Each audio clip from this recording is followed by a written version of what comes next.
Good morning, Croydon. Are you enjoying yourself so far? Yes. Great. So, when you think of the word introvert, what comes to mind? Maybe it was the bright orange top, or maybe it was the fact that I was networking and speaking to people in a social environment that I didn't know. But one time when networking, I told a woman that I was introverted, and she said to me, "You don't look like an introvert." And I thought to myself, what on earth is an introvert supposed to look like? There are many misconceptions about what introversion is. And despite introverts making up between 30 to 50% of the population, according to an article in The Observer a while back, only 2% of senior executives are introverted. And I think that's a shame. Organisations are missing out big time, and introverts are missing out on opportunities as well.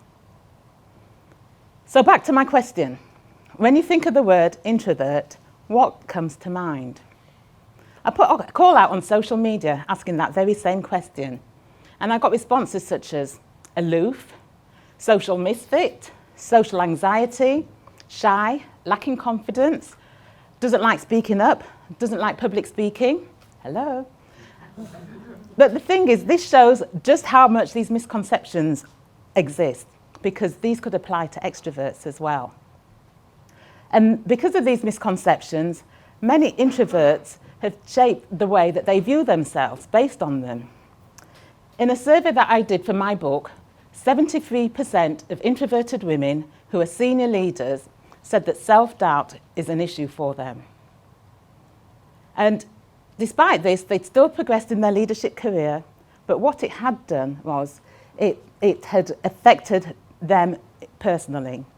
They were under a lot of internal pressure and experienced things like imposter syndrome and stress, perfectionism as a result of this. And I can relate to that as well, because as a child, I lacked confidence.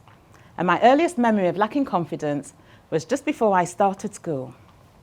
I remember going along to the school with my mum, and all the children were playing together, and I clung to my mum. I was too scared to join in. I lacked confidence. That was the story of my childhood, my teens, and my early 20s. And it was once I got into my late 20s and my son was 6 years old and I became a single mum. And I recognised if I wanted my son to grow up to be bold and courageous, I needed to model that behaviour. So I did a lot of work on my self-development. I had coaching, training, read books, you name it. And I began to recognise something. I was doing a lot of things that my more confident friends didn't have the confidence to do. And I realised that I didn't actually lack confidence, it's that I was quiet. I'm an introvert. And once I accepted myself as I was, a quiet, confident person, I actually saw my self-belief soar. I was speaking to a woman recently, and she told me that her introverted daughter had come home from school upset one day because she'd been marked down a grade at school. The only reason given for this was the fact that she didn't put her hand up enough in the class. What impact do you think that this is going to have on the self-belief of this girl as she grows if she's constantly told that she's not good enough because she's quiet? It also highlights the misconceptions that some teachers have around introversion, and imagine the impact that this will have on introverted children as they grow. Here in the West, we very much live in what Susan Cain terms the extrovert ideal. And that is a widely held belief that the ideal self is gregarious, alpha, and is comfortable being in the spotlight. Historically, this is something that we've associated with good leaders. And if that is your perception of what makes a good leader, I want to challenge your thinking. And I want you to have a shift of perception in your thinking so that you leave here today thinking that introverts make great leaders too. The corporate environment is very much geared towards extroverts. And it's often the case of he or she who shouts the loudest are the ones that get heard, that get the recognition, they get the promotions, they get the rewards. The quieter ones often get overlooked. And if you're a woman, black, Asian, minority, ethnic, LGBTQ, or any other of the protected characteristics, intersectionality is at play, and you fall even lower in the pecking order. Many Nordic countries and countries such as Japan and China value introversion as a leadership quality. Could it be that in this individualistic culture that we live in, self-attainment is emphasised over the collective attainment? And in striving for this self-validation, it comes across as overconfidence, something more associated with being extroverted. How many times have you been at a meeting and the quiet people have not said a lot, but there's people that are speaking just for the sake of speaking, but when the quiet ones do say something, they say something that's worth listening to. Some people will tell them that they need to speak up more. I got told that back in the day. There's a book a quote in a book called The Introverts in the Church that I really love, and it says, "Introverts think to speak, whereas extroverts speak to think." And us introverts are well known for our thinking and reflective styles, which are a good strength to have. Introversion and extroversion sit at opposite ends of a continuum, and we all fit somewhere in between. Some people have a preference for the centre and are known as ambiverts. Introverts draw energy from within, and they like to be alone. That's how we draw energy, and we're concerned with things of the internal mind.